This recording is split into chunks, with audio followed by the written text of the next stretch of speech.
You're not coming here to clean so that the place is clean. That's not the purpose. Like you come here so that it is pleasant for people to come so that they can study the Dharma. So then you make that motivation, you make it quite wide. Yeah.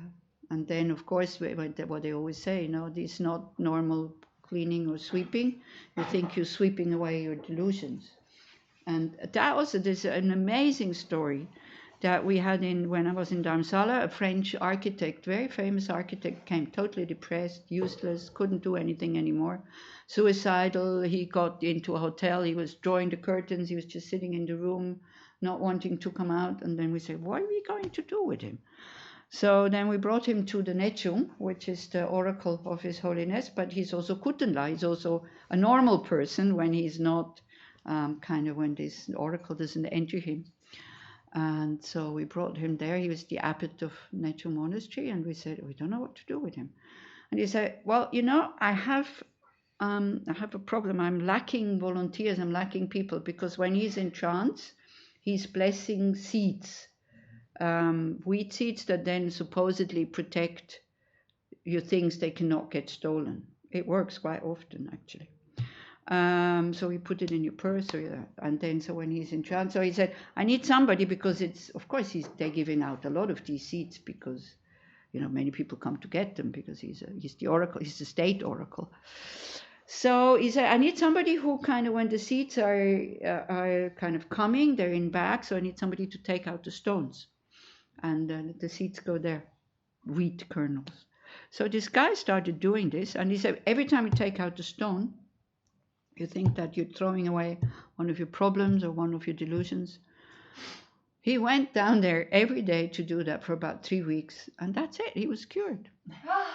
He got back to France and he started an organization for deprived kids. Coincidence? That's it, 3 weeks. 3 weeks. But that was his. You see, if you now say, okay, I have problems, I buy myself a bag of wheat, and then I do this, I'm not sure if it's going to work, because it's the seeds that go to the state oracle that are going to be blessed and given to people, and it's the state oracle who gave that advice. Yeah, so it's a bit like, you see, these masters or gurus, they are like a doctor. First they see what is wrong with you, and then they give you a certain treatment, and not every treatment is going to work for the same sickness. So yeah, that was it. He was, depression lifted, happy, funny, feeling useful again, and going back to France and starting this organization for children. And with these seeds, they're not always working, because it also depends on your karma, yeah. But they are protecting. Because I was in Manali at one point, and this nun's bag that we have that always open, and the money belt inside with passport and everything. And then there's some beggar women coming, and all of a sudden with kids in their arms, and I feel something, but I don't, And then all of a sudden I thought, hey, wait a minute, and I reach into the chola, it's called. And then it got plop, and the money belt fell down at my feet. So she must have had it in her hands, and she wasn't able to take it. So, because I tell you, these people are fast. Like once they have it in their hands, this is it. It goes and then it's gone. So that's what happened to me. And a friend of mine in Bodh Gaya. Anybody, have you been to Bodh Gaya? Yes. Bihar is like everything that is not. Even your employees steal just about everything they can take. It's one of the worst states in India. Also, like they have like bandits, like the dacoits who come with shotguns and in gangs, and that's Bihar. That's where the Buddha got enlightened. And there in that place is Bodh Gaya, so there's a lot of pilgrims. So Françoise, she went to the bank, and it was the time where you still had to change money actually in the bank. That doesn't probably happen anymore. People change cash and stuff like that. So she had her backpack, and she was at the counter, and I think, what was it? Maybe also just her money belt. And then she left her money belt in the backpack that next to her, and then, the bag open, and then she takes the bag and money belt gone. And then we say, oh, well, because passport is inside, you need to make a police report, because otherwise you don't get a new passport. We go to the police station. somebody comes and says, "Oh, somebody just brought in this. Is this yours?" And she said, "Yes." Nothing was missing. Also, the grains were inside. But That's it doesn't. a miracle. But huh? That's a miracle. In Bodhgaya, I Yes, tell you, I it's know. next to a miracle. I mean, really. And this is, I mean, I was there, so it's like, yeah. So, but it doesn't always work. I also had my purse stolen at one point with the seeds inside. But it can protect. So, you know. Yeah. So how did we get? Yeah. So when you clean, when you come here to clean, then you think that I'm cleaning away my negative emotions. So also with the negative emotions are also their imprints. Like every time we do something with a negative emotion, it creates an imprint that then again, when the object comes, then as you say, when you're angry at somebody, next time you see him, unless you worked with that consciously to dissolve the aversion towards the person, next time you see him, you get angry again. This is like the thing. So these, because we have lots of these imprints of tendencies of negative emotion. So even the purification, it will still arise. But what we can do at the moment is to be aware of them so that we don't collaborate with them. Like kind of, we see the negative emotion and we say, no, I'm not going to do an action. So the actions we can prevent if we are aware and mindful most of the time. But the negative emotion, it will arise. So you don't have to feel bad about this because we don't have any choice. It's the same, like the seed is there, the condition comes, moisture and heat, and the seed will ripen. Unless you do something, unless you pour, you pull it out or you pour isonate or something like that. Yeah. So if you have a lot of negative emotions, Venerable Birgit said that the other day, made a lot of sense. She said, if you feel that you're overcome by negative emotions in this life, it's probably because in a past life you've never been investigating them. You just live them out, like many people do. They say, this is part of me, this is me. Why would I do something against this? This is me. Yeah. So then that's why you have so many now. But at least you can be careful now not to recognize them, to see how they manifest, what kind of image they kind of give out or paint, and then you can be careful of not going into action of body and speech. This is what we can do. Yeah. Okay. And then also for the rebirth, when they say, okay, what imprint will ripen to throw you? So they say the karma that is the strongest, or a karmic imprint that is very strong. And by strong, they mean like killing your father or your mother and saying, oh, this is a good thing. Or, dividing a spiritual community, or like big stuff. Yeah. So that would ripen at the time of death. Then if you have like 50-50 kind of thing, like some good ones, some bad ones, or none, if you don't have any of these, like the positive imprints that are very strong would be the ones that you have developed having calm abiding, because that could propel you into a form or formless realm, like you're still in samsara but not with this gross body, because there's also beings who don't have a gross body. Yeah, like the form and the formless realm, they just have a mind. So that's the positive and negative imprints, which are very strong. So these would ripen first. And then if that is not very important, then the thing that you are used to. So, when you say you have one negative imprint and all the others are positive, it's very unlikely that negative would ripen, because in the order is like what your habit. Because also you can see at the time of death, if somebody has been very impatient and very, again, it's not the rule, it can have exceptions, but in general, people who are quite patient and very courageous in life, they also have quite a good death. People who are very nervous and very emotional, then also at the time of death, there will be also a lot of emotion and a lot of turmoil. So what you're used to, when that is more or less the same, then it's the thing done last. This is why it's important what you think at the end of your life, or even now also. Yeah, and then if none of this is, very important or look more than the other, then just anything. So this just anything, that one imprint and 1,000 good ones and one negative one, that would come at the fourth place that this would ripen. Yeah. So you don't have to worry so much. At the fourth place. So what is the first? Well, the second, first and one is the very strong ones. Yeah. The next one is the one that you're used to, your habitual way of behavior. The third one is the thing that you've done last. Yeah. So if you, it's unlikely that you've done this big negative imprint last. Yeah. So then the fourth one is the first. Huh? I didn't hear the third one. The one you did last. You did last. Yeah. You know, if you are half positive, half negative, then what determines is the one you last one, and then if that's also with nothing big that you did last, it's then anything. I can't imagine though, you live your life completely virtual, all life in retreat, Exactly. in others like Venerable Charles, and the last thing you did was you killed somebody. No, I cannot. This is what I'm saying, you know. Okay, so how do we purify all this? Anybody has ever heard about purification? Cyril is saying. Huh? What was that? I didn't understand. Cyril did. Cyril has heard about it. Sorry. Yeah, okay. Cyril did. So have you heard about the four opponent powers? No.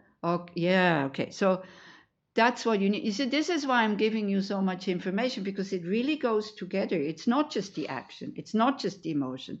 It has so many different factors. So, you know, again, you have 1, 2, 3, 4, but it doesn't have to be in that order. But one power is the power of regret. Yeah. And it's not guilt. And this is so difficult to see the opposite. Like, you know, some people think when they start doing purification meditation, then they start crying and, you know, almost tearing out their hair like they're really bad and these kind of things. But you don't need, what you need to regret is a sober mind. Sober, like vernünftig, not drunk with emotions. Because what we want to do actually, to have peace of mind, we need to get away from these emotions. Yeah, we think we need emotions in order to have a happy life. Yeah, like, but all these strong emotions, they're all based on I. They're not painting a real picture of reality. So, but love, we're not talking about love and compassion and all these kinds of things. But if love and compassion, it's very calm.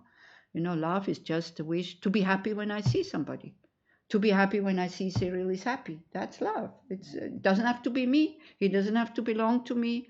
I don't need to be the cause for his happiness. When it's attached love, I need to be the cause for his happiness. Because if it's somebody else, I'm not happy at all. Yeah, so that's attached love. Compassion is the wish for somebody to be free from suffering. If you can do something, you do it. If you can't do anything, you accept. The same way as we accept our own suffering. Yeah. So it's not emotional in a way of like upheaval and all this. And not every frustration, by the way, is anger. Yeah. So also you're not becoming as cold as a fish. If you see a situation that is really disturbing and it gives you the energy to cut through and to do something, but then this energy should not be directed against the person, but against the action or against the situation. And that's also very difficult. Okay, so what's the difference between guilt and regret? What do you think?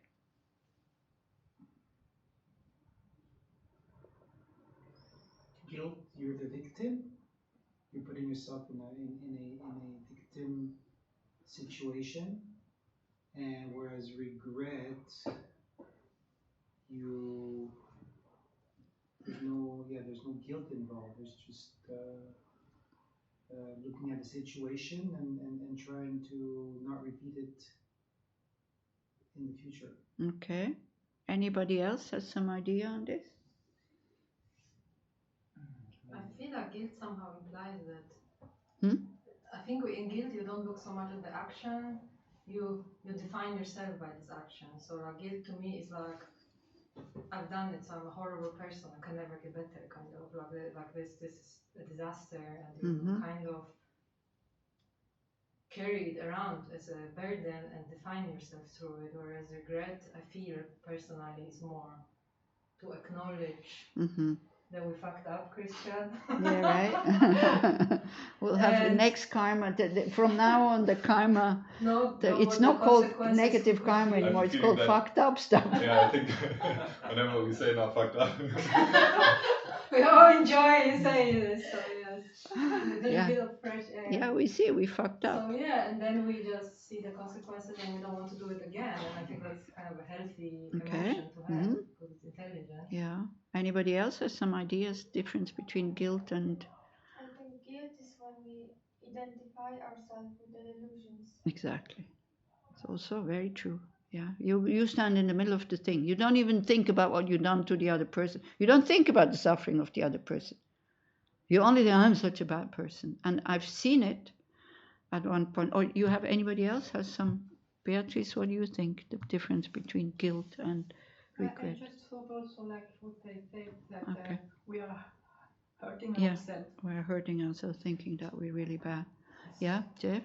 Like guilt is like, for me, I feel bad I got caught. Okay.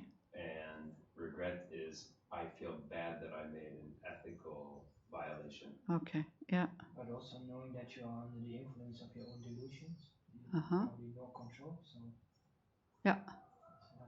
Okay. Identify with your. You're not identified. This is what you two said. The ego is standing totally in the middle of guilt.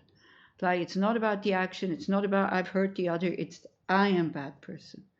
And especially Thich Nhat Hanh says really nicely. Guilt is like you blocked. You can't do anything, and then you're sitting there hoping for a better past. Guilt says, I shouldn't have done it. Why did I do it? I shouldn't have done it. Regret looks into the future and says, I can't repeat that. And especially, what can I do to make up for this? You want to amend. Regret has this energy of, hey, I need to do something for this person.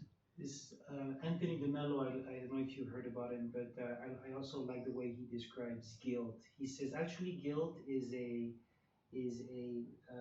refined selfishness, is self-cherishing. Totally. So usually, typical selfishness is you do something to give yourself satisfaction. Yeah. Guilt is you don't do something, or you don't want to do something because you don't want to the negative feelings that come with not doing it. It's kind of the opposite side of the coin.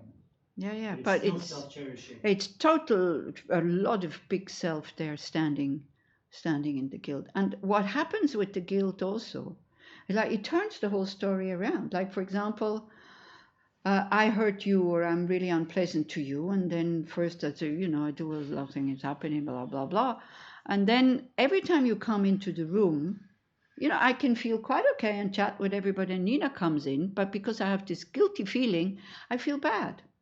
So all of a sudden I start to turn the whole thing around. It's your fault that I have a bad feeling when you come in. This is what guilt is doing. And I think what guilt is also doing, it says, but look, okay, I did this thing, so I feel bad about it, so that's good enough. Because, and also, as you say, it blocks. We can't do anything. We just sit there and poor me, I hurt somebody else. Yeah, as you say, you feel like the victim. You're the aggressor and you feel like the victim. I mean, this is what guilt is. And it can go really, really excessively, that, you're kind of feeling guilty for existing and stuff like that. So regret is a very healthy way of saying, okay, I fucked up. I really like the German. Christian is the volunteer who does the editing of the videos, by the way. So there'll be a lot of beeping to put in. I really like the German expression when they say, ich habe Mist gebaut. Yeah, I really like that. It's like, I made ça, j'ai fait de la merde. Enfin, j'ai créé de la merde, quoi. Donc ça, this is also, I think this says what it is. It stinks, nobody wants it, but it's there, yeah. So then, okay, what do we do now? So then it's the next power. Anybody knows what to do? So if we don't know what to do, then what do we do when we don't know what to do? Ask. Take refuge. We're going to ask somebody. We're going to ask somebody that we think he or she knows what to do. Yeah, we take refuge. So we listen to the Buddha's teachings, and he says, if you do this, you do that. But with these 4 opponent powers, you can purify. So we trust. So this is, refuge is like we trust in the Buddha Dharma, and you can only trust when you really know it, and when you practice it, when you try it out, then you start to trust. Yeah, and not just the things that you like doing and the others you leave aside. Yeah, but really trying it out. First, it needs to make sense to you. First, you hear, then you think about it, and it needs to make sense, and then you try it out and you practice it, and then the trust comes. Then also what goes with refuge, that you say, like, I'm sick and tired of being under the control of my negative emotions. So it's these 2 aspects. And His Holiness, again, this morning, he said, when you take refuge, and you say, I am taking refuge. Well, who is taking refuge? What is taking refuge? Yeah, and then you see, oh, I need this factor and that factor and that factor. So then the I starts to crumble a little bit, because I say, I can't take refuge. But I can say, I am taking refuge, because the I is the label for this body and for this mind. And the I is neither oneness with the body nor separate from the body, because you can't say it's oneness, because we have many parts, so you need many eyes. Even for every fingernail and for every atom you would need an eye, because you can look at this and say, eye, that would make sense. But it's also not separate from the body, because, you can't have an eye standing here or a self standing here and the body here. It's impossible. But still, it's connected, because I can say I'm hungry, I'm cold, I hurt, but it's not really I. It's always not the self. When you say I'm doing this and this, it's always something different than the I or the self was doing it. Okay, so the power of the object. So when you take refuge, it's really good. His Holiness is saying it like every time. The last time I heard him, when you say I go for refuge, look, what is going for refuge? Who is going for refuge? And then you notice, oh, it's mental factors. It's a mouth that says the words. It's a body. It's a brain who understands what I'm doing. It's kind of visualization of the Buddha. And then you examine the feeling of I, and then it becomes very broad and very, yeah. And I don't need an I to take refuge. I need a brain, and I need a mind, and I need to understand what this is all about. It's very powerful, that very short meditation on I am going for refuge. So that would be the power of the object. Like we have somebody who is telling us what we can do, and then we trust, but it's not blind trust. But the problem is with this, trust is like we want to trust when we have already made the experience. Then we think only then we can trust. But then how are we going to make the experience if we don't do it? It's the cake. I want to know how it tastes, but I want to know before I taste it how it tastes. It's not possible. So then they talk about faith or trust. At the beginning, you have the faith and trust that you have for a doctor. You have a sickness. You go and explain about your sickness. The doctor says, oh, it's this and this and this. Here, take this pill, let's say. So if you don't trust the doctor, you want to know what's in there. But you might die in the meantime until you find out what is really there. But so if it's somebody, I don't know, if it's a homeless person in the street, barefoot and dirty and all this, and he kind of takes out this plastic bag with all the pills, and he says, oh, you have this? Okay, I'll give you that. This will help you. Not sure if we take it. Whereas if it's somebody dressed in white and has a, sign, Dr. such and such, a friend said, go to see him, he's really good, then we trust without knowing if he's a good doctor or not. And in the Buddha Dharma, we can trust when we start to apply the methods. Yeah, then, but still, we still don't know. So, yesterday I thought you said something that was quite interesting when you compared Buddhism to a placebo. Can you expand a little bit more on that? Because I was listening to this other podcast on the power of the placebo.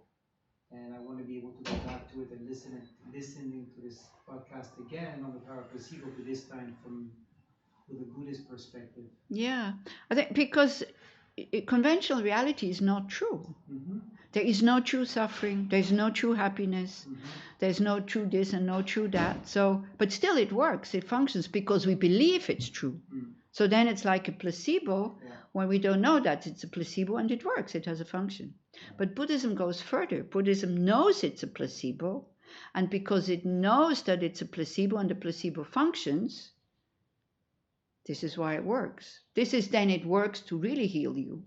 Mm-hmm. And this is, let's say, that conventional reality is a placebo, or he knows that it is a placebo. Yeah, the whole thing is just a placebo. Buddhism is a placebo. Not the whole of it, not the ultimate truth. Not ultimate truth. But you cannot separate ultimate truth from conventional truth. If you just say like, oh, this is placebo, this I don't want, conventional truth. Yeah. Because all this, what we're studying is conventional level, you know. And I just want to go then into the ultimate level. That's not possible because they're one entity. Yeah.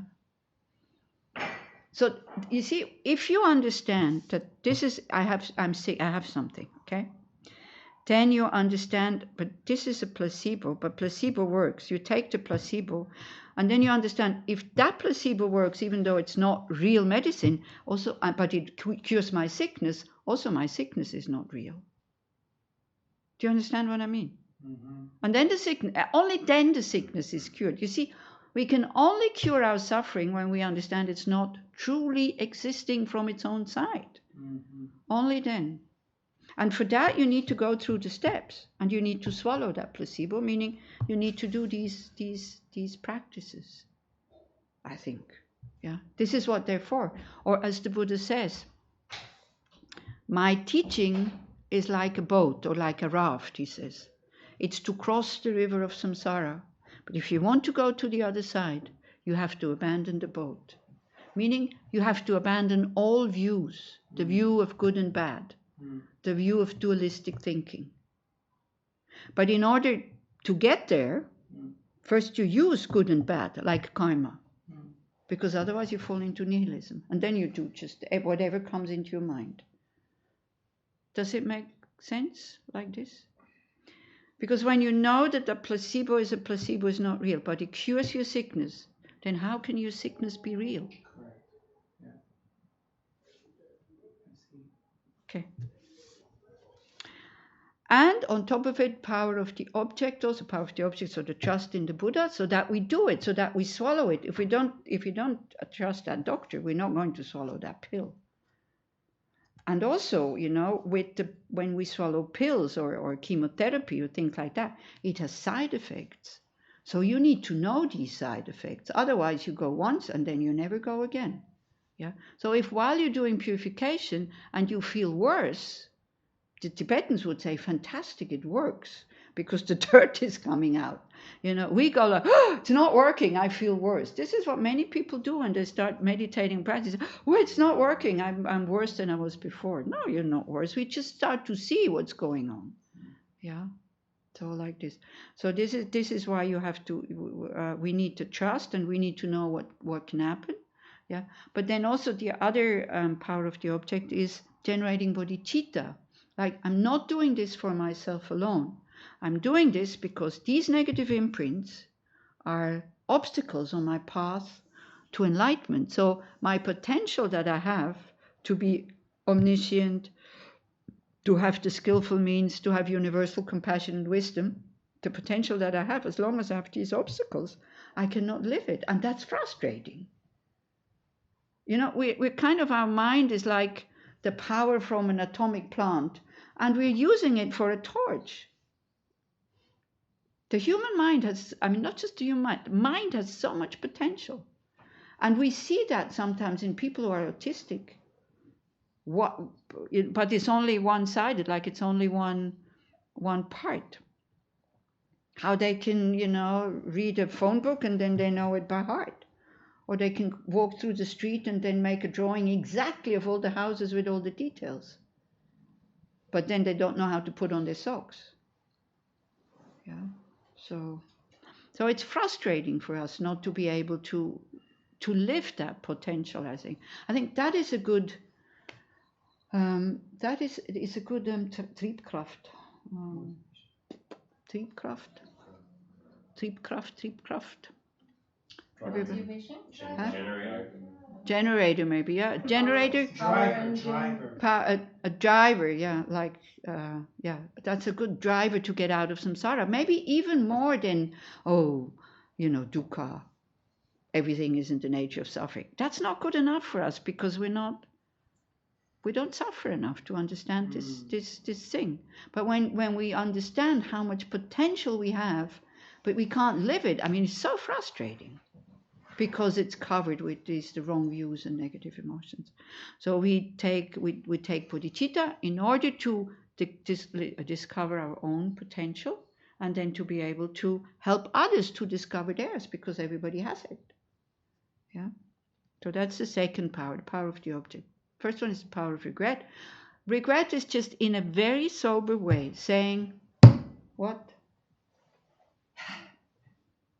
Regret. What's regret?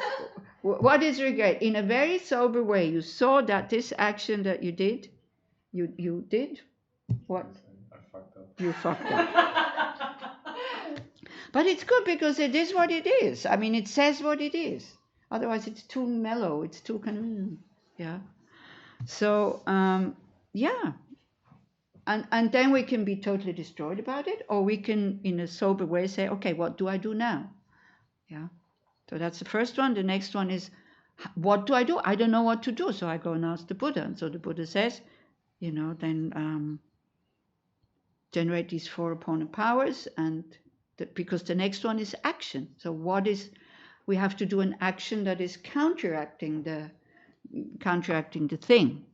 So that, again, for us Westerners is very difficult because it says reciting Vajrasattva mantras. So we go, and especially if somebody has harmed us, and then they go and sit down and do Vajrasattva and say, hey, come on, this is not fair.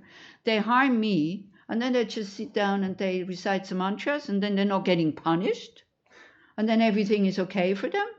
This we don't like. Or because with guilt we are actually punishing ourselves because we deny ourselves the permission to be happy. Yeah. So, but Vajrasattva is one of those Buddhas who made this promise that when I'm grown up, when I'm a Buddha, then I'll be very good for if people recite my mantra, it will be very good for purification. So again, does the power come from the Buddha or does it come from my mind? From our mind. If I give him the power to purify my negative karma, he will purify my negative karma. If I don't give him the power, he will not. Placebo, he will not. Yeah. So again, what can we lose if we give Vajrasattva the power that can purify my negative karma? This you have to ask yourself. I tell you, for 2 years I felt, maybe not 2 years, but at the beginning it was in Copan. I used to lie a lot, now I just exaggerate, but sometimes I catch myself. So I was in Copan, I saw all these people with the malas, going around the temple. I thought superstitious and all this. Yeah, I never do this. But then all of a sudden I had this idea, well, you could try, maybe it does something for you. So I went to buy a mala in the shop and I was walking around. I felt so stupid. Because I had decided this is superstitious and this is stupid. Yeah. And then for 2 years, as I said, I rejected the pujas and all this. I suffered so much. Every puja I suffered. Until I had this thing, just do it. Stop complaining. What's the harm? And that was it. And then it started working. So, because these practices of sadhanas, mantras and all this, they're very easy to do because it's written what we have to do. So when you're totally out of it, you can't sit and meditate. It's impossible unless you're really, really experienced. The mind is all over the place and you actually enhance your negative emotions on top of it when you kind of try to look at them. Whereas mantras, you can always recite. It's absolutely no problem. Yeah. So we need to do an action that is counteracting it. So the best action to counteract negative karma is the meditation on emptiness. Yeah. There is no karma being created. There's no action that I've done. There is no agent of the actor that exists from its own side. That is the best way to purify. This is why when we do mantras and all this, at the end is always the meditation on emptiness. Yeah. But it's also making Buddha statues, making offerings to the 3 jewels, saying Vajrasattva practice, doing prostrations, recitation of sutras, reading sutras, all these kinds of things. So these are counteracting. So of course the Western mind says, okay, if I steal money from my mother, well, I mean, what does that help if I sit down and say mantras? Wouldn't it be better if I give the same amount or even more to Losang, for example? This is what the Western mind says. What do you think about this? Would that be a good idea? If they give the money to Losang. Huh? I mean, it would be great if they give the money to Losang. What would happen if I start giving the money to Losang? To me, like I'm the giver. And Nina knows I'm doing this because I want to pay, I want to, this is purification practice. Would she say thank you? Yes. Of course. How would I know? Yeah, how would you know? It's another good example. The problem is, sometimes I have really good examples, but then I forget them. But So. I think it's just generating karma of curiosity. Yeah. But the other way around, maybe I have to go with it. Okay, so I keep giving, money to Losang, money to Losang, money to Losang. Or to somebody. Or to somebody. And after a while, I expect that they say thank you. I forget that I'm paying my debts. This is the same way, you go to a shop, you buy something, and you expect the person that at the thing to say thank you. Why would she say I have to say thank you? You took something, and then you have to give something. But no, we want them to say thank you because we're the king, we're the customer, like this. You're saying that by the mantra there's no opportunity for the ego. Exactly, because I'm not waiting for Vajrasattva to appear in my dream and say, oh, thank you very much for having recited my mantra. This is it. There's no ego involved. There's no wish for return. Because that's what I did, because I stole money from my parents. And so I thought, okay, I'm just going to be generous. And all of a sudden I noticed I expected the thank you. I wanted them to see that it was me who was giving these big sums. Then I thought, that's not working. That's not purification. There's too much ego involved there. Yeah. Whereas if I do Vajrasattva, one thing is a holy object. So every time we visualize a holy object, that holy object is in our mind. We can visualize a holy object because we have the same qualities inside. Yeah. So then we nurture these qualities and we wake them up. But with it helping others and all this, very quickly we become proud about it. I'm such a good person. Look at what I'm doing. Yeah. Whereas, 3 months Vajrasattva retreat, of course people say, oh, wow, 3 months retreat. But when you do the retreat, you don't feel proud. You don't feel like, wow, I did such a big thing. Because one thing is you see that's so beneficial, there's no need to be arrogant about this whole thing. Yeah. But you can. I'm not saying you cannot. Yeah, because I think there's also a third scenario where you actually do the generous action, you help others without the ego coming up. Exactly. That's even better than going in a cave and not sure. You're really helping others. I mean, like Mother Teresa, or it was done without any ego. Yeah. And she really helped others. That's I think that's a third possible scenario. But of course, you have to have bodhicitta. You have to have a bodhicitta already. I'm not sure if I can say what Lama Zopa would say. Please say. Please. You see, there was this monk who was very sick in Laudo, I think, and people wanted to send him to Kathmandu, to the hospital. There was Lama Yeshe who said, no, he needs to finish his karma. And he died. Mm-hmm. So sending him to the hospital so he can be helped, or he dies, we don't know if we're really helping these people. But please don't misunderstand me, okay? If we can help, like Mother Teresa or whatever, we should definitely do. but we're not, we're not helping them to bring them to enlightenment. Whereas you sit in a cave, you become like Rene or Tenzin Palmo. From sitting 12 years in a cave. I mean, look at her. She is also, I don't know if you know her. Yeah. She had her birthday actually also, so that was also online on Monday or something. So we had a Zoom session that you could wish her a happy birthday. She is such an amazing person, So, of course, these 12 years when she's sitting in a cave, we don't know what's happening. But when they come out, my God. Or Lama Zopa, who was the Laudo Lama, sitting his whole life in the cave. Look at him now with all the projects. I mean, a refugee coming from Tibet, he's actually Nepali, but coming from Tibet, in such a short time, bringing up such a big organization, meaning feeding 5,000 or 6,000 monks 3 meals a day, every day, having big help projects like old people's homes and this and this and this. Because why? Because he was sitting in his cave for one lifetime. And that's why, and he's so weird on top of it. I mean, excuse me. I don't know if you know Lama Zopa. I've seen him once, yeah. Yeah, I mean, he is strange. In what way?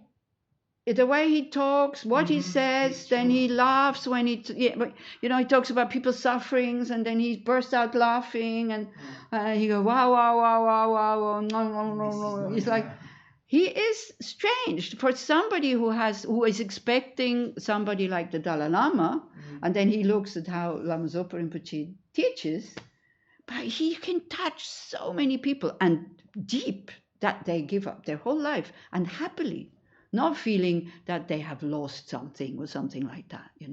If you look at his students, not just the older ones, also younger ones, who just only there for this, and they're very happy. Yeah. So you need to have qualities in order to do it. Either you need to be very clever and manipulative or whatever, but I don't think he is. But he can inspire so many people. But he's not flashy. Maybe sorry for the camera. Maybe the word weird is kind of not. I didn't mean it in a disrespectful way. And also he's had a stroke. So when you hear him, it sounds as if he's drunk.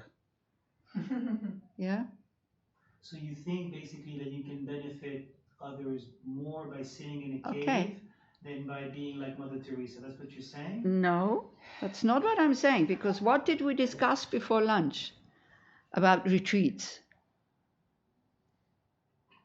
You remember? You have to be at the right point. You have to have enough positive karma to go into the cave. Otherwise, it's waste of time. Be ready. Then it's better you stay out and help others. That's what His Holiness says. If you don't have enough positive energy, positive karma to go to the cave, better you stay in this life and you help others. No, I'm talking about benefiting others. Yeah, that's what I'm saying. So you're saying you have to have enough bodhicitta. You don't need bodhicitta to go in the cave. I don't know about that one. Was it? No, you need positive karma, but not necessarily bodhicitta. Yeah. Not necessarily benefiting others. Yeah, but you need to have, let's say, let's drop the word positive or negative. You need to have the right karma to be able to endure, to stay in the cave. No, but my question to have the right instructions and to be able to follow them. For that you need to have created the causes by helping others. Yes, my question is, which one leads to more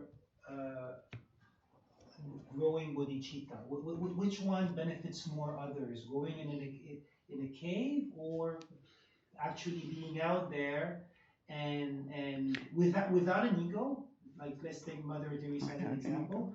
Being out there and feeding the poor and helping the orphan kids and giving them education and raising money for them. You're not really expecting a clear answer from me, are you? I am, yes. No. Have you worked in help organizations? No, I haven't. Because when you say without ego, wow. Neil is kind of nodding. There's a lot of going wrong there. Yeah. The money and everything. Oh, I tell you, so many people get so disappointed when they go and volunteer there. I'm not saying everybody has a big ego, but it's like a lot of ego involved in these help organizations. So by helping others, actually, you see, if it's bodhicitta, you go and help others with bodhicitta, which you can if you have it. What you need to do is to think, I'm going to help. So I create the positive energy to attain enlightenment. So you say thank you for that these people let you help you. When you give money to Losang, it is them who are doing you a favor. And I'm not saying this so that you give a lot of money. Please don't misunderstand this. No, but we have enough money to pay rent, guys. No, that's okay. So I'm not saying it, but I'm not saying it because of that. But I need to say this so that we understand, because usually when we give money, we feel like, hey, I'm giving the money, But it's the other way around. By somebody needing something, it doesn't have to be Losang. By somebody needing something, they give us the opportunity to practice generosity. Otherwise, how on earth are we going to practice generosity? So that changes the whole attitude towards the act, and also gives you much more satisfaction than when you come like, wow, I'm the big donor. No, absolutely.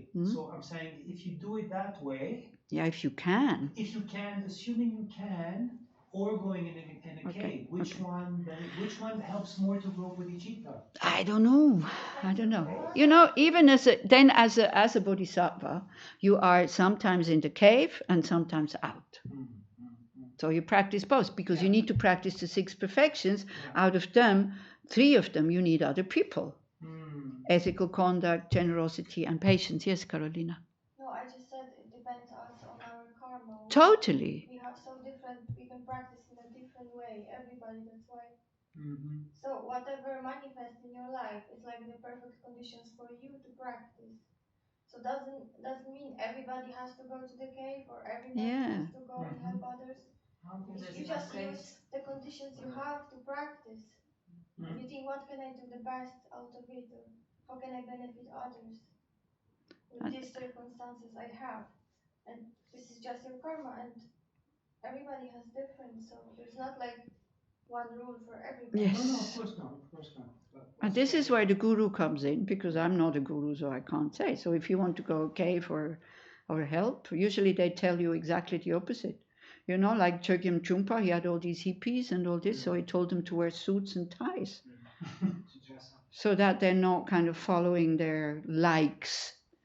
Absolutely. Yeah, because otherwise it's just, I like to do this, so I do that, but it's not necessarily how you're going to evolve. And also when you say, I'm going to help others, who knows, it can totally discourage you, and then you drop the whole thing.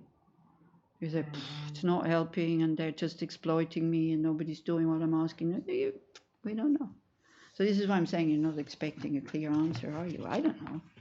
Yeah, I don't know. But it's, as Carolina says, it depends where you're standing and what will be the best for you at that moment. Can I ask a question? Yeah. So for people who go into the cave, get enlightened and transcendent,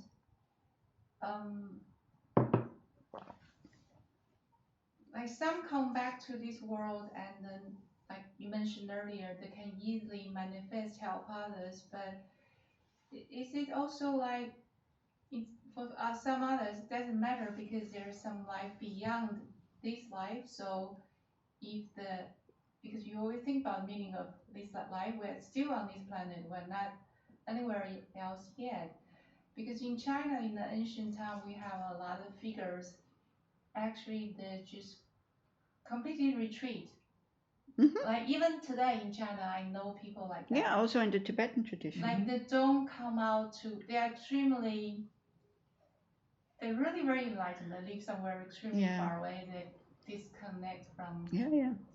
But for me, it's like I feel our body is still here. Sometimes I talk to these people, I think there's a reality in China where they find frustrating. They feel that they better retreat completely, but sometimes I don't know. Well, I don't know either, because this is very personal also, like some people can do that and go their whole life, go in a cave, live on a small pill every day. It's called chulen, essence thing. And that's it. But I think we shouldn't underestimate, we talk about enlightenment as if it's something that you can have it in just like this, No. It's high, realization, yes. Realizing emptiness and being omniscient and all this. So it's like, It is not easy. But wouldn't you say that going, like there's two wings, right? To the Lam Rim, there's a compassion wing and the wisdom and the wisdom wing. Aren't the conditions of the cave more suited to grow the wisdom wing, and going and helping others and being like Mother Teresa grows more the compassion wing? No. I mean, do you think a cave is You can meditate on compassion. Yeah. Because you see, that's one of our problems also. We don't meditate on compassion enough. We want to do compassionate acts, but there is no compassion in the mind yet. Then we burn out. Yeah. Whereas if the compassion is really there, you see, compassion is something that I have compassion for myself. That's very natural. And if I would have children and I would be a normal mother, I would have natural compassion for my children. When they suffer, I do something. I don't need to, oh, shall I get involved? I don't know, you know. And the Bodhisattva and the Buddha has that for everybody. So that needs to be developed first. So if you try to develop that with living beings, I think you give up very quickly. Because they don't collaborate with you. They on top of it think you're stupid, you know. You're naive, you're stupid. Why is he going to help and work for free and all this? This is what's happening in this world. I mean, it can also be different, but no, they meditate on compassion. And with, you know, these things they've done in the, what's it called in Massachusetts, this MTI, Massachusetts Technical something like this. Huh? Institute of Technology. Yeah, right. When the meditators who spent their whole life in the cave, then they kind of the wavelength. Yeah. So then they saw that they just the thought, this whole part where the compassion sits is lighting up. They study the mind. And what happens of these meditators who meditated the whole life, when they were in Chinese prisons and tortured, they had compassion for the people who tortured them because they had meditated on compassion, and it was firmly there, like in a natural way. Yeah. There was this monk who was captured for 31 years. Yeah. At Poland or something. Yeah. And then he said, what did you fear the most? He said that I would lose my compassion. Yeah, exactly. Wow. That's something, right? That's amazing, you know. That was his only danger, he said, that he faced. Twice he was in the danger of losing his compassion for his tortures. So like this. So we're still here and we're doing our best. And so also, you know, these are plans for the future. So sometimes it's good to come back here. Where are we at? And we will know when we start to get enlightened and when it's time to go to the cave. I'm not ready to go to the cave for the rest of my life, I tell you. You know, I'm too old anyway, too many pains in the body. And okay, so that's power of the action. And at the end is the power of determination to say, I'm going to stop these, I'm going to oppose these actions. And you make a promise. So the things that you can abstain from, which is easy, like probably we can make a promise that I will not kill voluntarily a human being. This I think I can promise. But then things that are, you know, gossip and all these kinds of things, say, okay, for the rest of the day, I will not gossip. Or for 5 minutes, I will not gossip about somebody else. Also, it's getting better, I have to say. Yeah, so because sometimes also I see the habit. So I know what I'm about to say. It's not good. I have the red light going bing, bing, bing, bing, bing, and blah, blah, blah, blah, blah. It's terrible, these tendencies and these habits. Yeah. And then people go, oh, it's not so bad. Yeah, it's not so bad, but it's not good. So this is what I mean. So these 4 powers, they oppose different results. Like, you remember the 4 results? The ripening results, you have the result of creating a tendency, a habit, the same thing coming back happening to you, and the environmental result. Okay? So the power of regret opposes the result which is similar to the experience. Means you're not going to experience getting killed or being sick all the time when you kill, or being very poor when you steal and all that. Okay?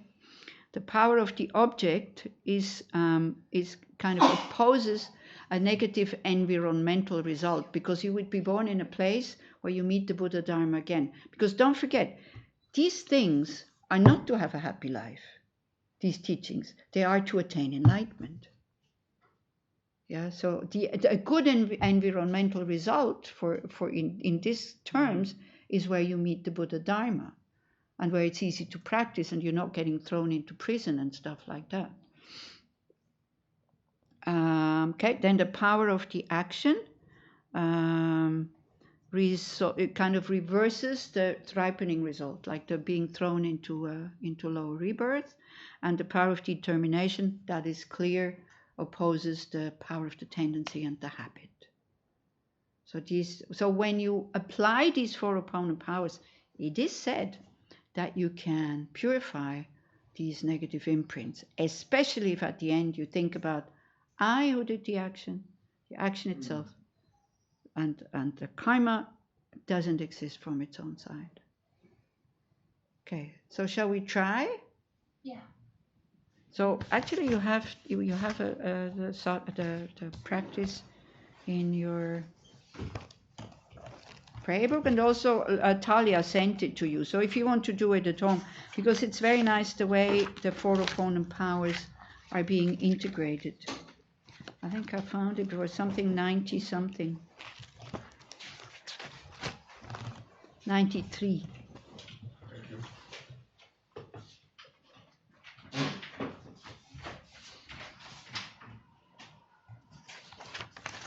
Okay, so we go through it very quickly first, like just explaining a bit what it is, and then you can go into meditation, and then I'll lead you through it. So first you visualize the refuge, kind of what you visualize during the refuge, where it says visualization.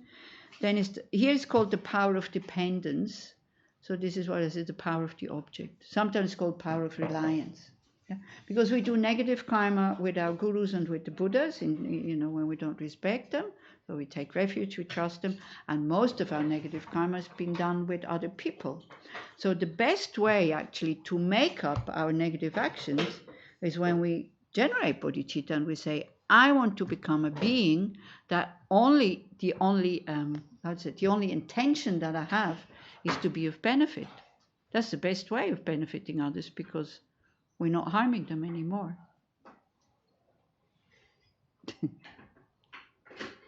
And then you need a stick also or something. Yeah.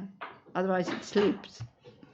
So that's taking refuge. Then the next page is 94, is the power of regret. So we will meditate a little bit on that. So if you have kind of a funny feeling coming up in the power of regret, that's okay. But don't overdo it, like going like, wow, I'm so bad, and this and that. And, okay. Then remembering impermanence and death. Yeah. It's okay, I can hold it like this. Shall I have to open this? On the side. Yes. There's a little part there, and you put it in. This is incredible technology. See, this is it. If you don't know, you can look and then still don't know. You think you're doing it right, you're not doing it right. You ask somebody that knows, then everything easy. This is great. Yeah. This is why we ask the Buddha. Because the Buddha is somebody who has attained what we want to have, lasting happiness. So this is why we ask him. So then we remember impermanence and death, because that gives us the urgency to do it now, because now we have the occasion to do it. Then again, it's the second part of the power of the object or dependence, as it says here, generating bodhicitta. It's page 95. Then you visualize Vajrasattva. We don't have the pictures, do we? Is it somewhere? Yeah, here. So also you have, sometimes you have these deities that are called Yabyum, mother, father. It's kind of the coming together of compassion and wisdom. The mother is wisdom, the father is compassion.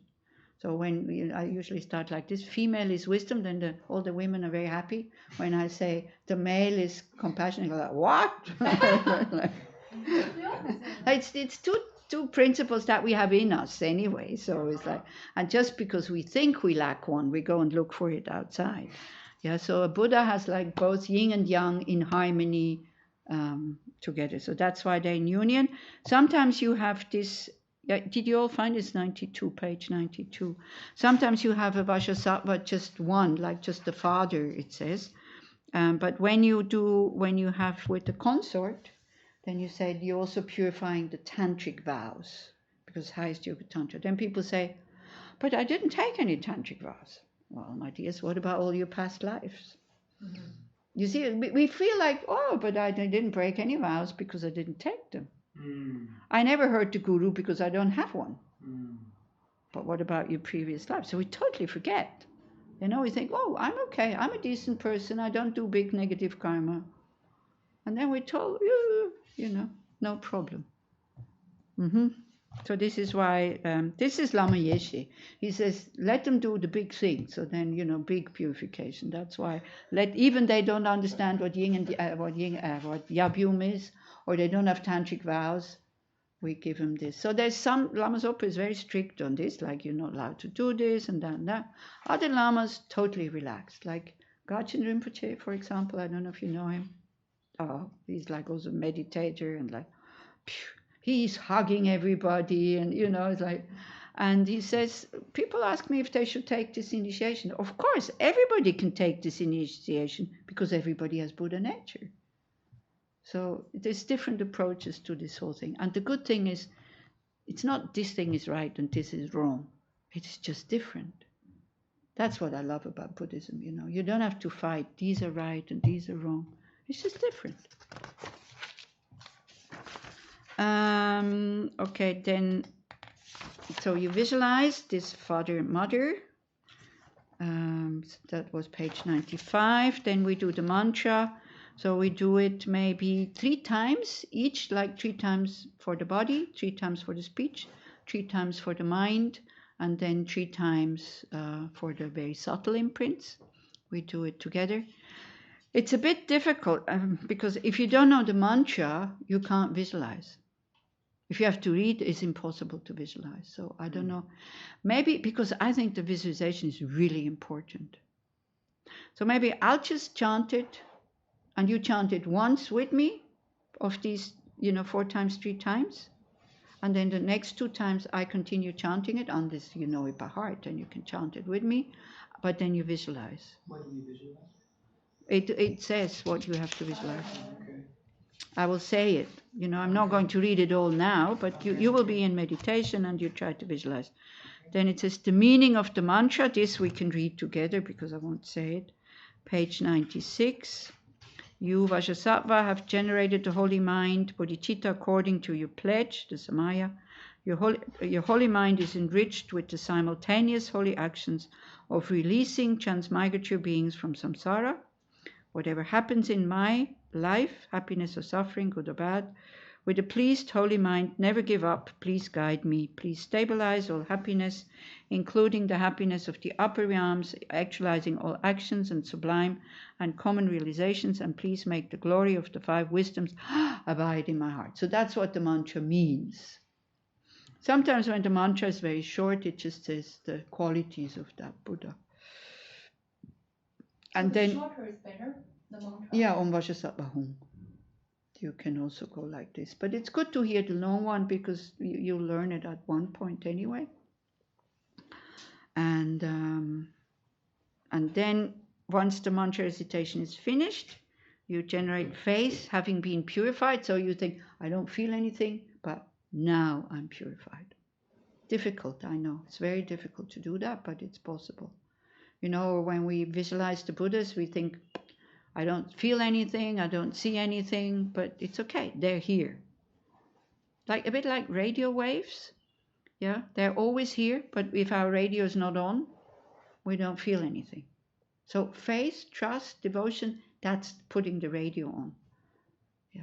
But again, it's not blind faith. It's like something that comes from knowing the Buddha Dharma. That you say, hey, yeah, this works. Not easy for us Westerners.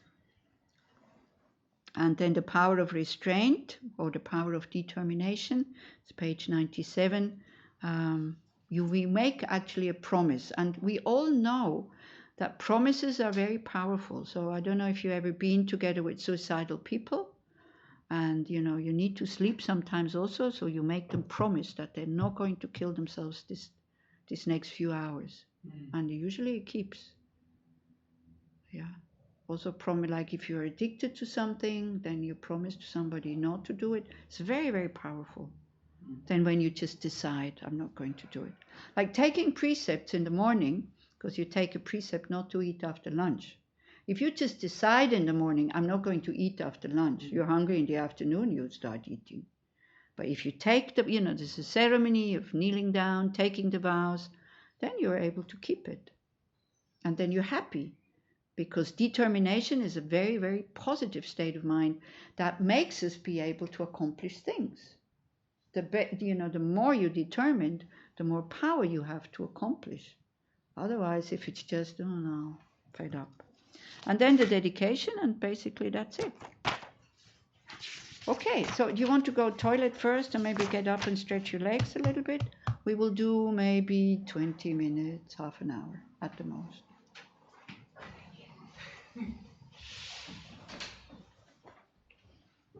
So it's not really a tea break, it's just a short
meditation to be pleasant and nice and all these kind of things.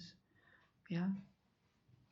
Because we have to strive for happiness, and then looking for it in pleasures. Then if you have enough positive karma that the pleasures come, then this is it. Yeah. And then like Geshe Lama Konchok with Wen was French nun. So then she took him to Paris, and so the flight attendant said, "Oh, the captain knows it's this Lama here. Would you like to come and see that time you could still do it. Would you like to come and see the pilot?" So they walked through the first class, and all of a sudden Geshe Lama got so sad, seeing these people sitting there and eating and all this, and he said, they're using up so much positive potential just by sitting there and eating that kind of food that had to be, produced in such difficult circumstances to serve it in a first class. He got really sad to see how useless what they're doing here. So don't fly first class. I remember I was upgraded once and I felt so uncomfortable, sitting there as a nun. And I said, look, because I came in and she gave me another ticket on boarding, and I said, what is she doing? And so I said, well, it's business class, not first class. So I said to the flight, I said, look, this is not my ticket. She said, no, you've been given that, just sit down. I said, but I don't want to sit here. Can you ask somebody else to come? She said, she got angry. She said, just sit down. I said, okay. So I sat down in this business class seat. And I felt really uncomfortable. I remember Geshe Tsenshab said when he was really young, he was playing in a movie at some point, some documentary or something like this, and he was able to sleep in a 5-star hotel, really nice hotel. And he said he had that thought because he came from the monastery, never seen a big bed, that was the first time, and he was extremely scared to lay on this bed because he thought that he would use up too much positive karma. Yeah, there you go. It lasted for weeks that he just put down like a blanket on the floor, so he was sleeping next to the bed, like on the floor, not to waste his karma. Yeah, and right. then when he came back, he told the abbot about it, and he's like, "You're so dumb." Because it wasn't his intention to get it; he just got it. Then you can enjoy, But that's also in your head. Definitely. Use that definitely. So if somebody's giving me very good food, I'm not saying no. It's okay. It's like I'm very grateful, and that's it. But I wouldn't go look for it. Let's say, like expensive and this and that. So anyway, let's do the practice. Next time, just enjoy it, first class. Oh, the first class thing. No, because I'm also concerned about if somebody sees me, say, look at this nun, she's flying business class. Because I can't go around and say, I've been given the seat. This is not. But you can create wrong views in people's minds very, very quickly when they say, she should be renounced. Look, she's flying business class. Oh. This is also one, because I represent a group of people. I'm not an individual. That was also one of the reasons. Okay. So just settle down, relax, if possible. And I'll just guide you through it. I just use the words that are here so you get familiar with it. You were sent this practice. I think it's the same. It's actually the same wording. So you can repeat it at home if you want. Then.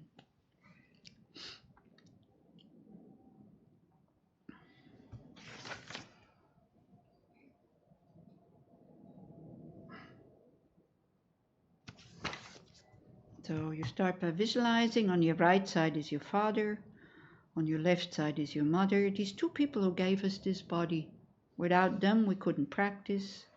We couldn't experience any pleasure. And we also have our education we have thanks to them.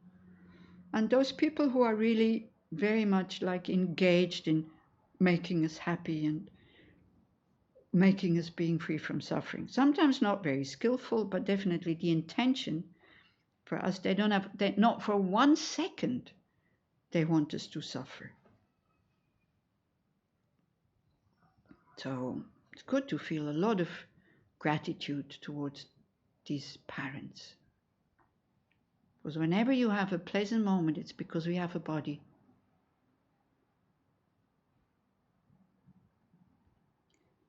So then people you dislike, or the people that dislike you, that can also happen sometimes. I don't necessarily dislike somebody, but I feel that they can't deal with me. So then those people, they go in front, and your friends and those to whom you are attached are seated behind you. So the ones we like to spend time with, we put behind us. We don't have to worry so much about creating negative karma with them. And the ones we dislike or have a problem with me, we put in front of us, closer to the Buddha, so that they are getting all the light rays also. Then all other universal living beings in human form are surrounding you as far as you can imagine. This is very good because it makes the mind very wide and very spacious. Because just think, you don't even have to think about spirits and stuff like that. Just all the human beings in one place, all the animals in one place. Like we are surrounded by them anyway. But you try to encompass them with your mind. How many beings? And you visualize them all in human form.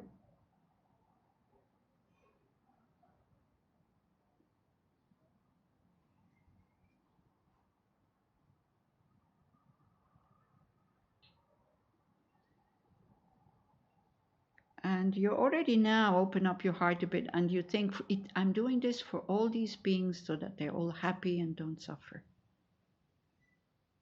At the moment, I don't know how to make them happy. But this is why I'm purifying my negative karma. So alone, I can't do this. Again, it's in the mind. We could do it alone, but we don't trust. We don't trust our Buddha potential.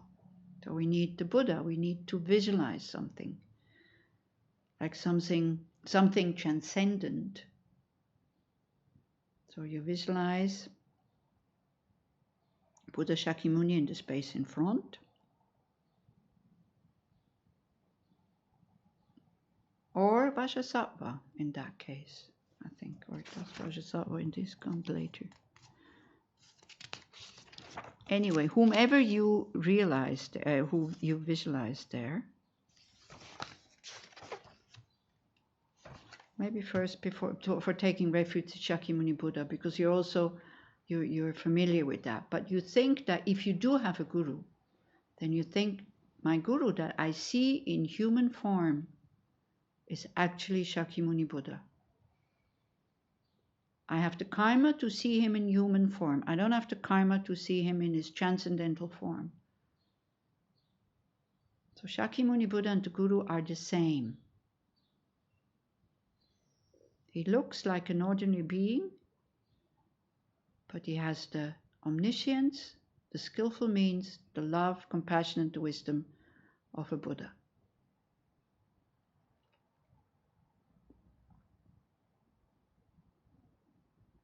So again, if that feels comfortable for you, then we take refuge. If it doesn't feel comfortable, then don't. So refuge means I do trust these methods. And refuge also means I'm sick and tired to be under the control of my negative emotions, which root from this wrong view of grasping and holding on to a separate me or self. Independent, autonomous, permanent.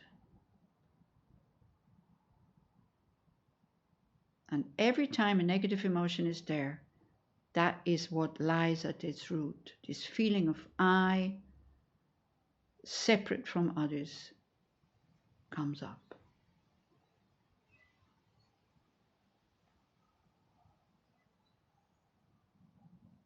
So taking refuge means also we're kind of putting ourselves under the protection of the Guru, the Buddha, the Dharma, and the Sangha.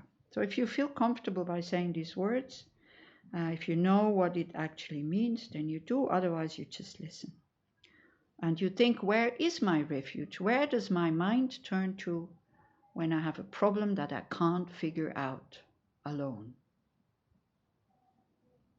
I forever take refuge in Buddha, Dharma, and Sangha, and in all the three vehicles, in the Dakinis of secret mantra yoga, in the heroes and heroines, in the empowering goddesses and the bodhisattvas, But most of all, I take refuge in my holy Guru forever. It's page 93. I forever take refuge in Buddha, Dharma and Sangha, and in all the three vehicles, in the dakinis of secret mantra yoga, in the heroes and heroines, in the empowering goddesses and the bodhisattvas, but most of all, I take refuge in my holy Guru forever. I forever take refuge in Buddha, Dharma and Sangha, and in all the three vehicles, in the dakinis of secret mantra yoga, in the heroes and heroines, in the empowering goddesses and the bodhisattvas, but most of all, I take refuge in my holy Guru forever. So then it's the power of regret. So first recall the definition of negative karma. Any action that results in suffering, usually an action motivated by ignorance, attachment, or aversion. So everything we discussed over the weekend, like there's the action that is negative, there's the mental state that is distorted. The motivation is just for me, like getting rid of this or getting that. So then we create negative imprints. And now again, this is from Lama Zopa, so it might sound quite harsh when he says, almost every action I do 24 hours a day is motivated by worldly concerns, attachment to the comfort of this life. So we think that, no, I'm not doing so much negative karma, but they say every moment of happiness we have comes when we were thinking about the happiness of somebody else. Every moment of suffering we have is when we're just concerned about our own happiness. So when we look, like deep-seated, the motivation why we are doing things, we have to say it's for comfort, it's not to have pain, it's for gain, it's not to lose, it's for good reputation and all this. And most of the beings are like that. Because we talk a lot about bodhicitta, but we haven't developed it yet. It doesn't come spontaneous. It comes for a mother and a father for their children, or grandfather, grandmother. It can come for very good friends, as long as they, as long as they do what I want them to do. It can come occasionally, but most of the time, unconsciously, we're doing things for my happiness, my comfort, my well-being.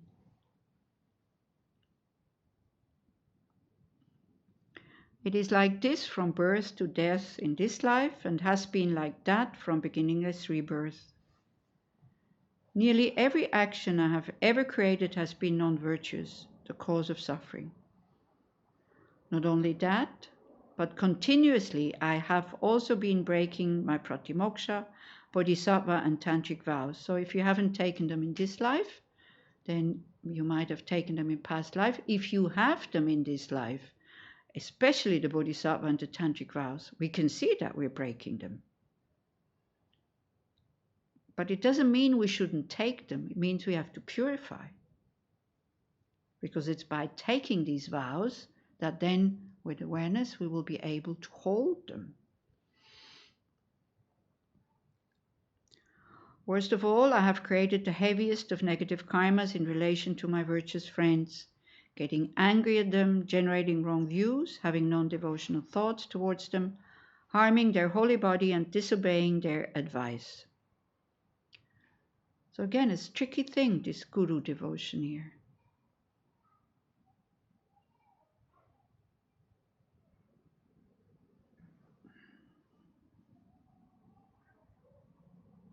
So again, if you don't have a guru in this life, then you can think that maybe in past lives I did that. Because we've had beginningless lifetimes. We've done everything. So some of this might not yet be purified. Having these negative imprints on my mental continuum is unbearable. It is as if I've swallowed a lethal poison, and I must practice the antidote right away and purify all this negative karma immediately without a second's delay. In this way, generate strong feelings of urgency and regret. So, we can think, any of these negative actions, even if I don't remember them, but if I have done them, I see they're totally unskillful and I regret having done them.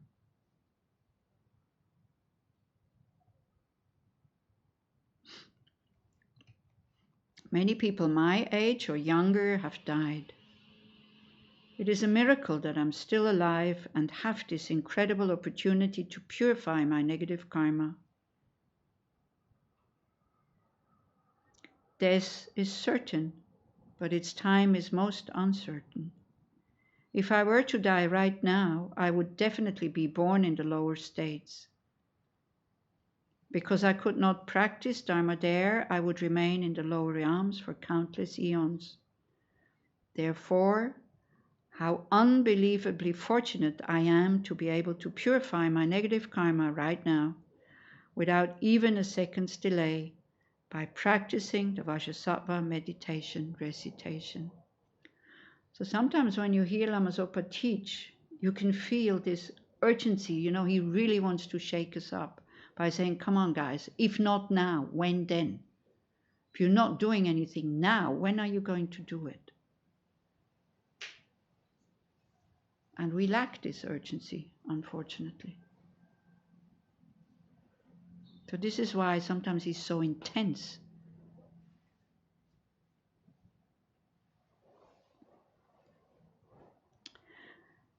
But I'm not practicing this Vajrasattva purification for myself alone. The purpose of my life is to release all hell beings, pretas, animals, humans, asuras, suras, and intermediate state beings from all their suffering and its causes, and lead them to unsurpassed enlightenment. In order to do this, I must first reach enlightenment myself. Therefore, I must purify all my negative karma immediately by practicing the Vajrasattva meditation recitation.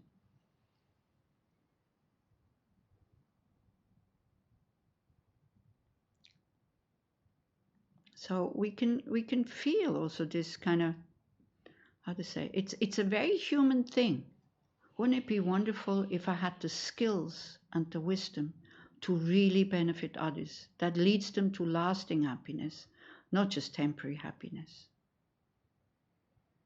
You see, it's okay to help the poor and the sick, but then they become like us, not poor and healthy, and we still have negative emotions.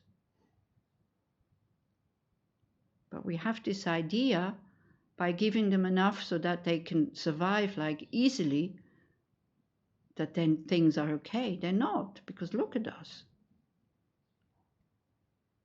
We still have fears and aversion and aggression and jealousy and wrong views and all these kind of things. But it's good that they have these good conditions, because then they can practice.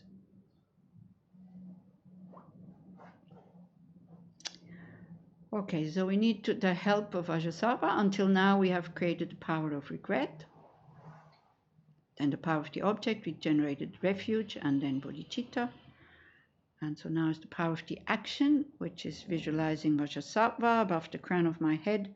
Seated upon a lotus and moon seat are Vajrasattva, father and mother. Their bodies are white, each one has one face and two arms. He holds a dorje and a bell.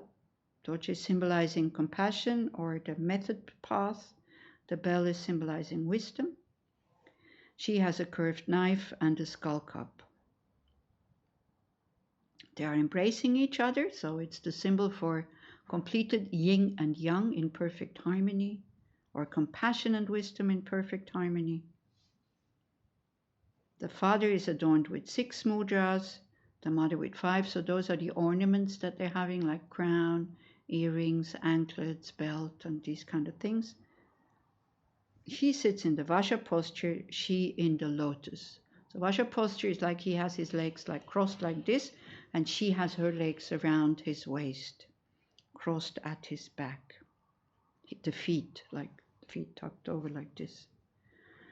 So again, if you have a root guru, you think Vajrasattva is my root guru, the holy mind of all the Buddhas, the Dharmakaya, who out of his unbearable compassion, which embraces me and all other sentient beings, appears in this form to purify me and all others. Because don't forget, We have all the other beings still around us. On the moon disk at Vajrasattva's heart stands a hung encircled by a garland of the 100-syllable mantra.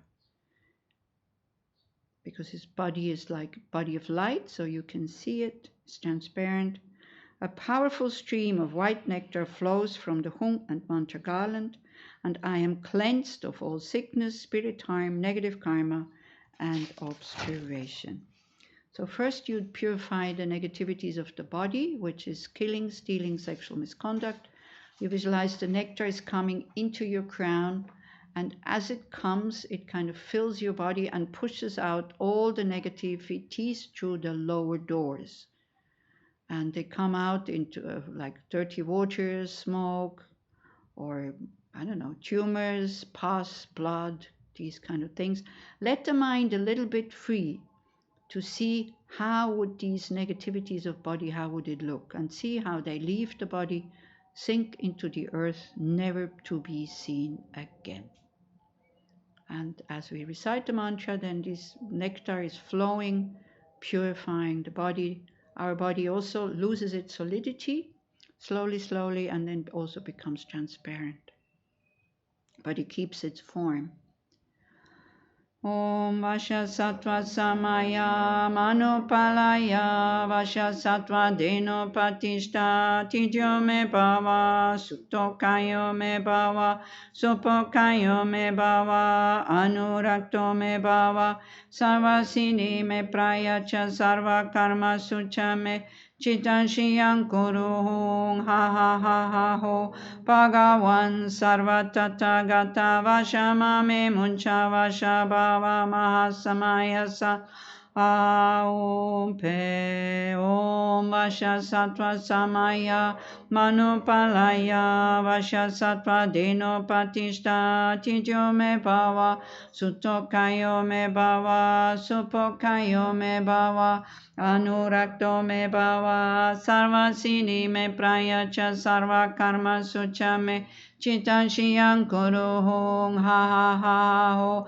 Bhagavan Sarvatata Gata Vashama Me Muncha Vashabhava Mahasamaya Aum Pe Om Vasha Sattva Samaya Manupalaya Vasha Sattva Deno Patishta Tidyo Me Bhava Suttokayo Me Bhava Supokayo Me Bhava Anurakto Me Bhava Sarvasini Me Prayacha Sarva Karma Sucha Me Chitanshiyam Kuruhung Ha Ha Ha O Bhagavan Sarvatata Vashama Me Muncha Vashabhava Mahasamaya Sattva Om Pe.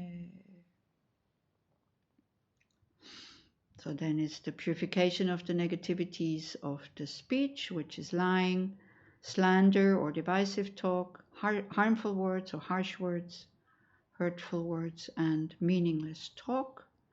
So this time again the nectar flows, and this time the negativity is coming up through the upper doors, like in the form of smoke or fog coming out of your ears, nose, and mouth. So this is you learn how to move around the energies in your body. First it's going downwards, then it's coming upwards. So it's like when you pour water into a dirty bottle, then the dirt is swimming on the top and then it comes out on the top.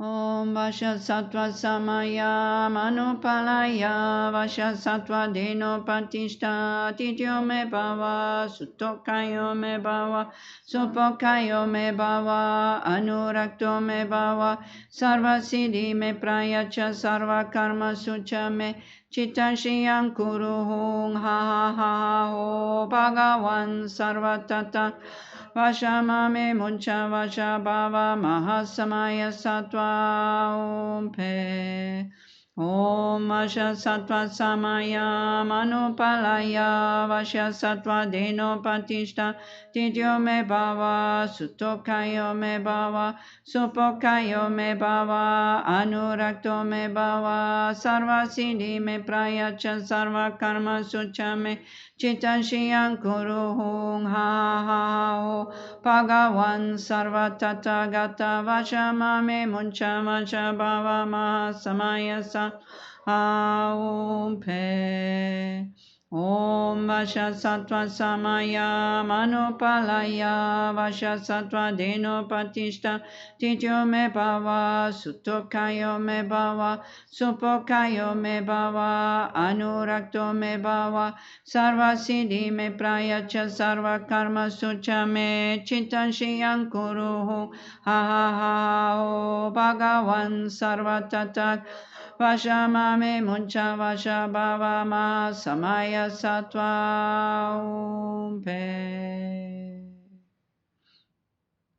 And then sometimes it's also good to think just to, this is Tantra, so you take the result into the path, you think, wow, now all the tendencies to say harsh words, to exaggerate, to lie, or to gossip, they're all gone. So whatever comes out of my mouth now is to create harmony, to make people happy, to be able to guide them, they trust me, and all this. Everything that comes out of my mouth will only be of benefit, to lead people to happiness and away from their suffering. And this is our potential.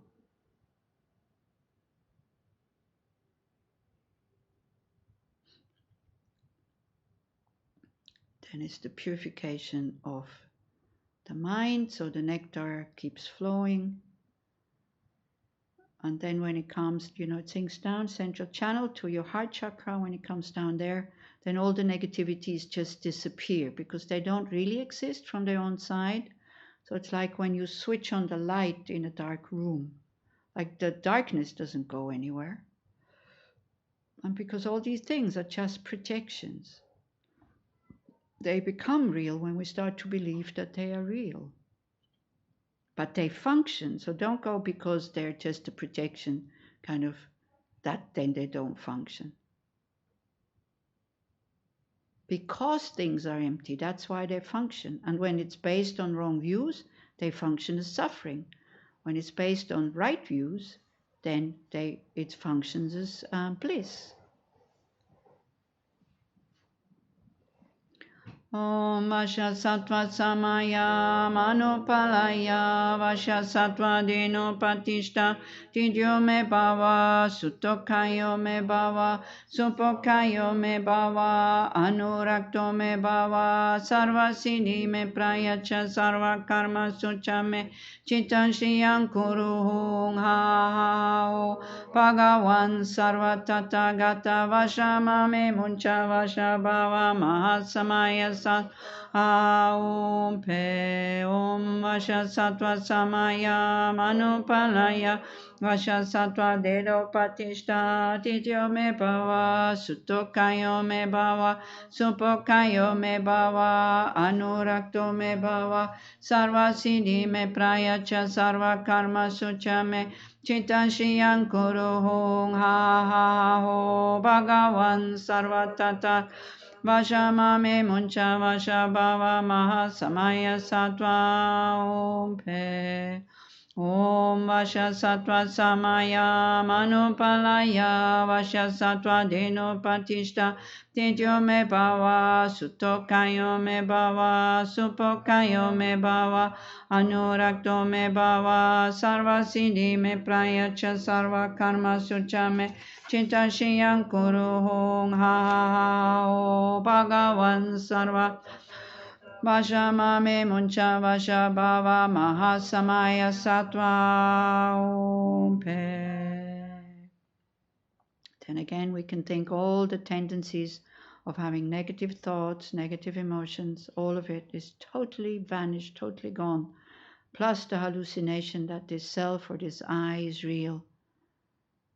And we see how we are connected with each other, how everything is just a dependent arising, how we can create our happiness, and by doing that, having the skills to be able to create, inspire people to also create their own happiness, and so that we're free from suffering.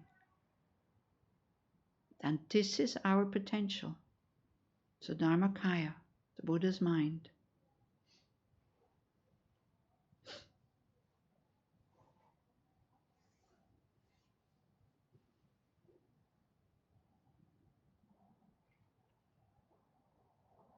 So then we just do one more time, and we think that, if some traces are left from these actions of body, speech, and mind, then that is getting purified now.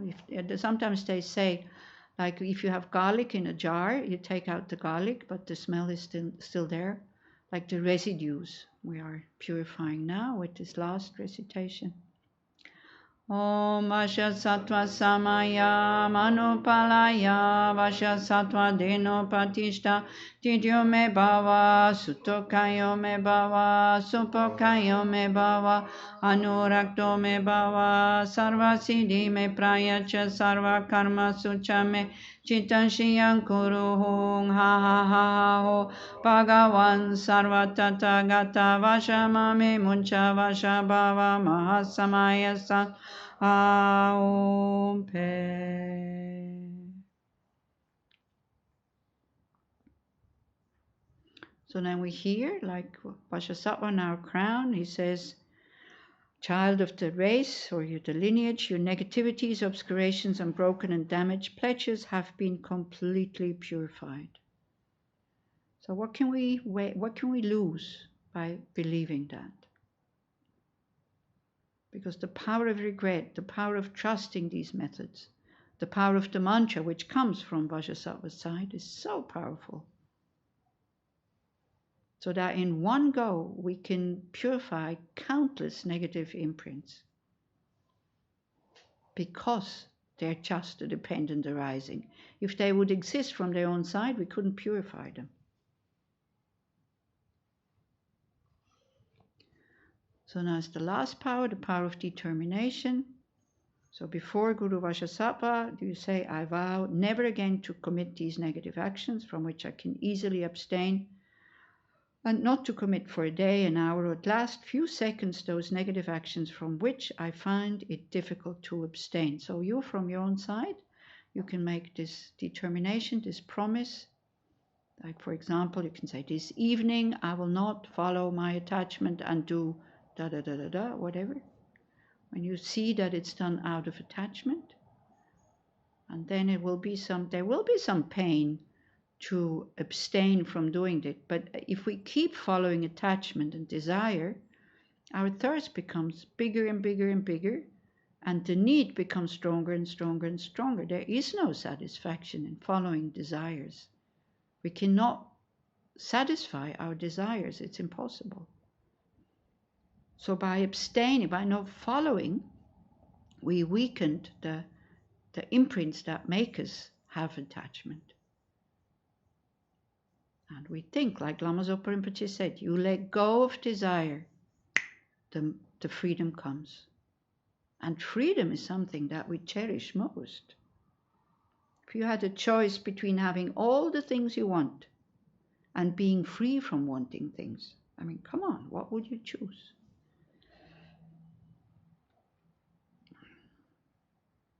So then it's the absorption, and again, if you feel comfortable with doing that, you do that. If not, then Vajrasattva just disappears, like melts into emptiness, or, just like a cloud disappearing. But it's very powerful to absorb the Guru in your heart. So Guru Vajrasattva is extremely pleased with your pledge, like a mother, who sees that the children are doing the right things to be happy.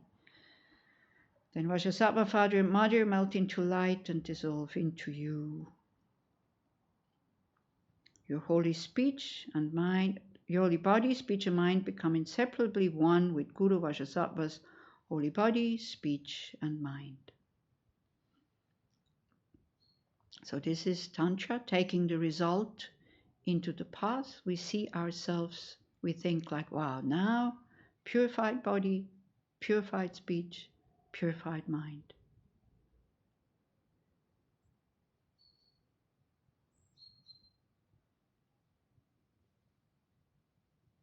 Then it's meditation on emptiness. In emptiness, there is no I, creator of negative karma. There is no action of creating negative karma. There is no negative karma created. Place your mind in that emptiness for a little while in this way. Look at all phenomena as empty. They do not exist from their own side. With this awareness of emptiness, then we dedicate the merits, but we stay a little bit like this. Everything I see, I'm the only one who sees it like this. But I think this is reality. It's the same for everybody. It is not. Whatever my mind experiences, I'm the only one who can experience this. So how can it be true?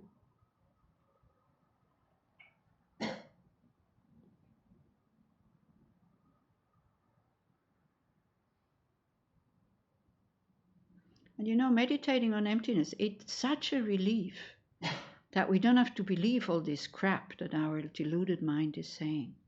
To be able to drop these 5 contaminated aggregates for just a little while.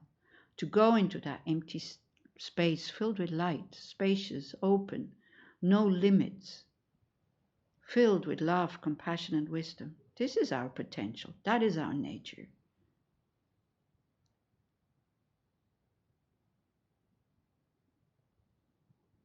But the problem is it's beyond intellect. You can only experience it.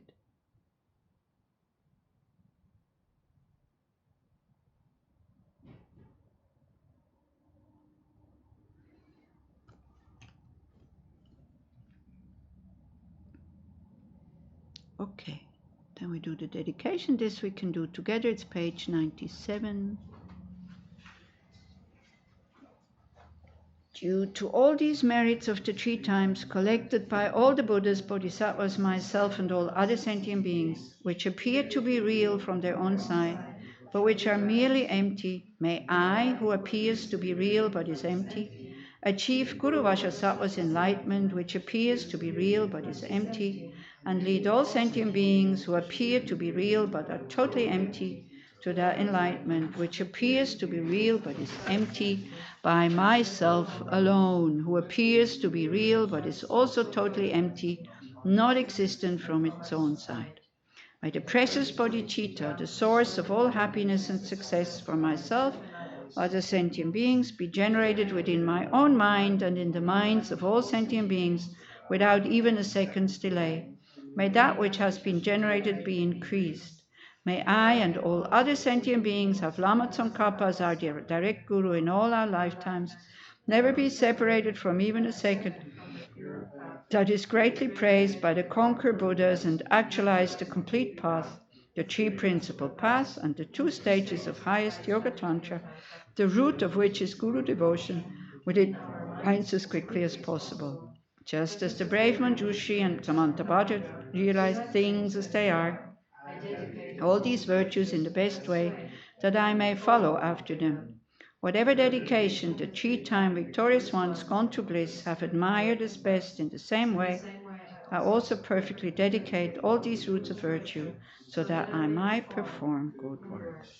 And then it's also very good always to dedicate for the long life of our masters, our gurus like Lama Zopa Rinpoche, of course His Holiness Dalai Lama. And you think about your own guru. And you ask, please, please, have a long and stable life. And then also, in all my lives, may you always be with me. Now in this life, in the bardo, and in the future lives, until I reach enlightenment. So we create that connection that we need.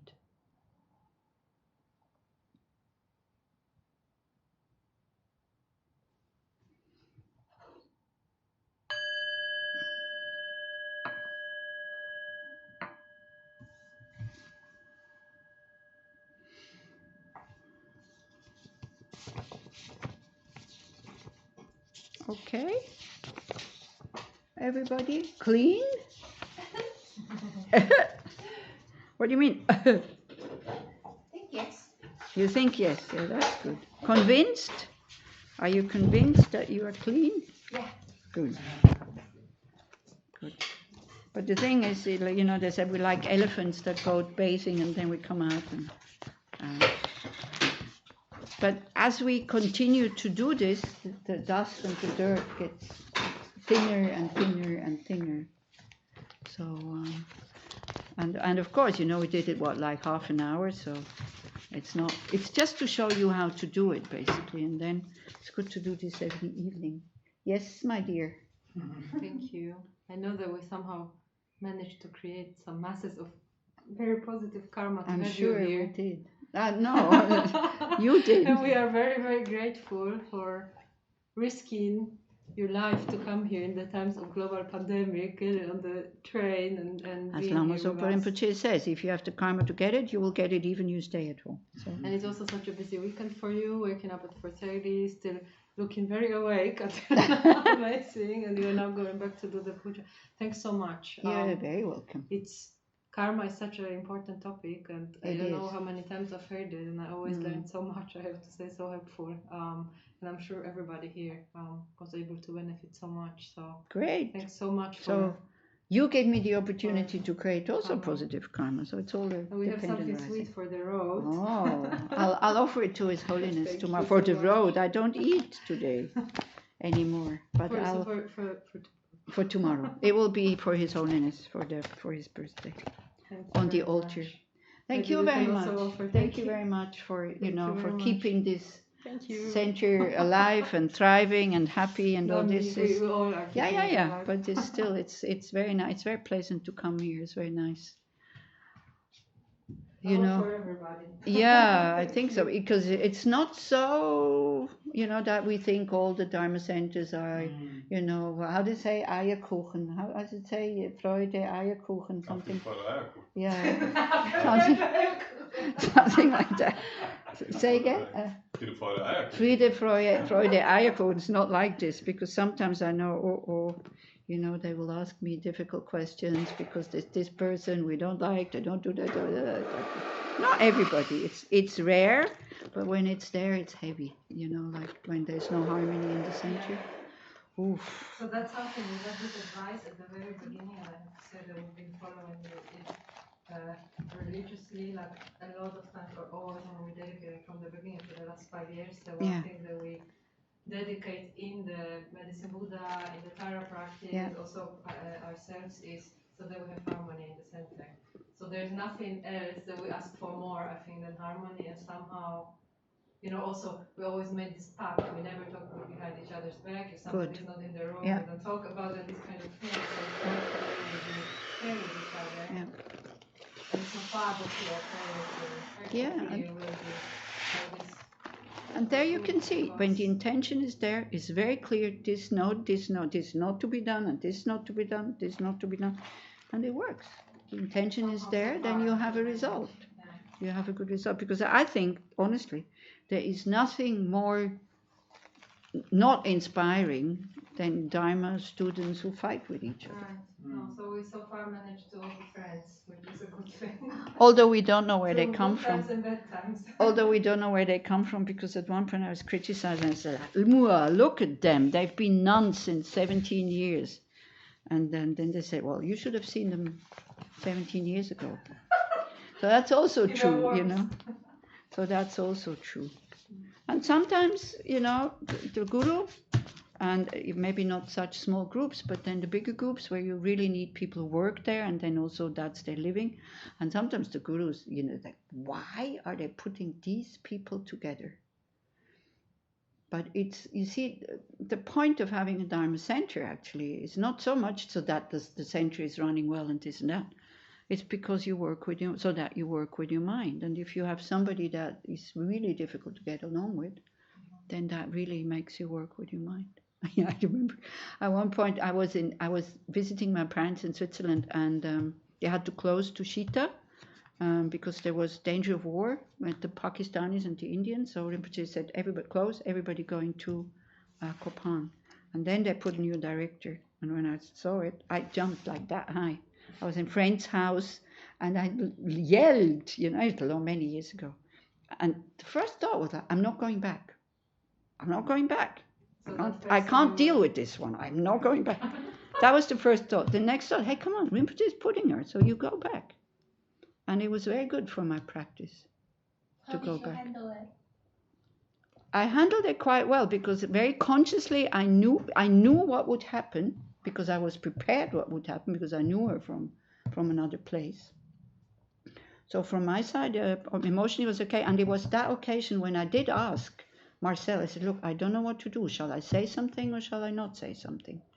Because the way it's being done is not right. And he said, you have to say something.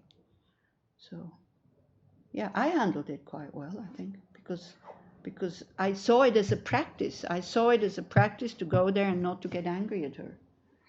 So, yeah. So also when that happens, then it can also have some benefit. But it's not very inspiring for people who come. I don't think we could handle it yet, so Huh? we are very happy. Yeah. We also in Bern is like there's not much reason to practice patience there with the people who are in the board and all this. It's very harmonious. So like that. Okay. Thank you very much. And I put on my mask. And see you soon. Yeah, I don't know when. We'll see. Well, we'll keep asking. So. Yeah. Talia is probably already